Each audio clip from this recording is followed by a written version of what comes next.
Basically, since then, people have just been increasingly more and more radicalized, either through education or through a culture of violence.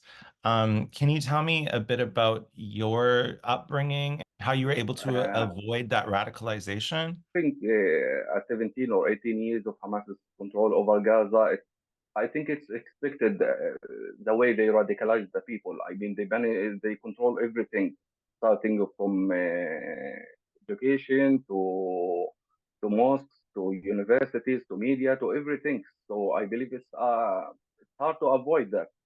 And in addition to that, anyone who joins Hamas or becomes a supporter of Hamas in Gaza enjoys many benefits. Hmm. Uh, I talked about that. They offer him a car, an apartment, and everything. So with the economical conditions, I think it's understandable that many supported them because they were poor people. They wanted anything to live with. But Hmm. I think my experience was like an individual experience because I grew up with an open-minded parents, so they did not accept these teachings. They knew that it was wrong, but they always told me, "Do not speak about it," because they knew that if I did, well, there will be a consequences for that. So they said, "Keep your head down and just like act like any normal Gazan." And Yeah. what helped me more is when I started talking to some Israelis. It started like out of curiosity because I wanted to understand how they think. I used to believe that they all want to kill all the Arabs. They don't like the Palestinians. They want to expel us. But when I talked to them, that was not the case.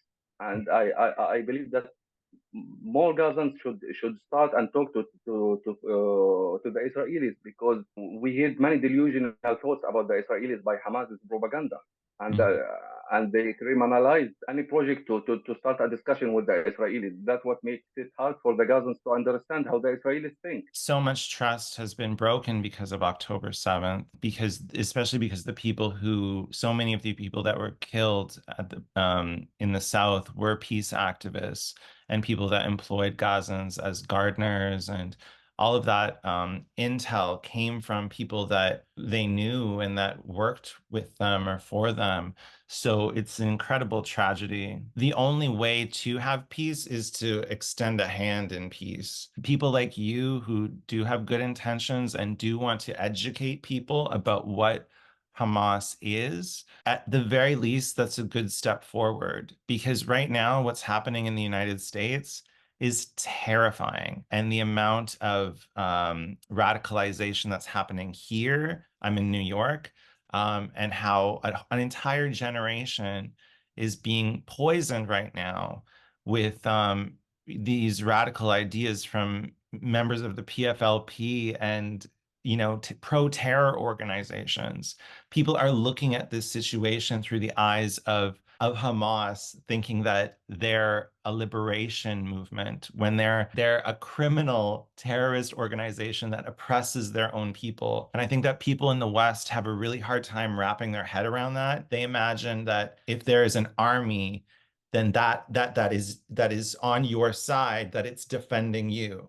But this is not the case. They want to maximize the civilian death toll. They want their people to suffer because their goal is to destroy Israel. Exactly. I mean, when I left Gaza in 2023, I just wanted to start a new life. I wanted to avoid this conflict.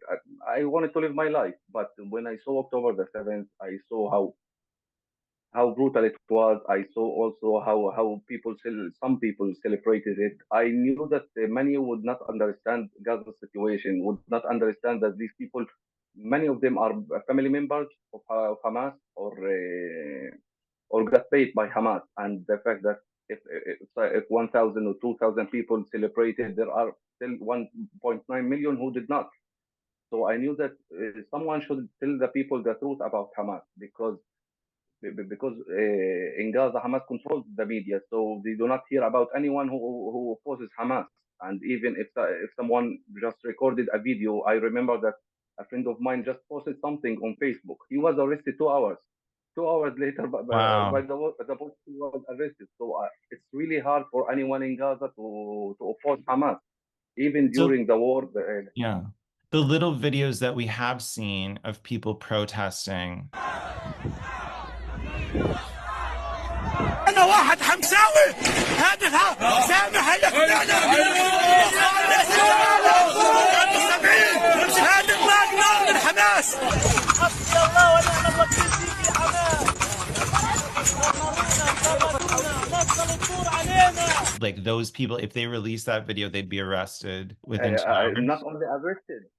only arrested, but they will be tortured. And if they did not manage to pay a price to Hamas's officials, they will never go out, which is like a terrifying idea. I mean, I knew people who were arrested with me, and we want to live in protest in 2019. They remained in prison for more than 1 year, and they are not allowed to have any lawyer, to any court or anything. Right.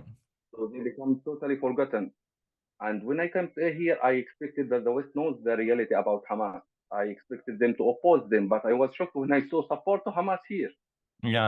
I felt betrayed because these people are oppressing us. They took us as the hostages for more than 20 years. And the fact that the people here, some people support them, means that they do not care about the Palestinians. It's a hatred for Israel.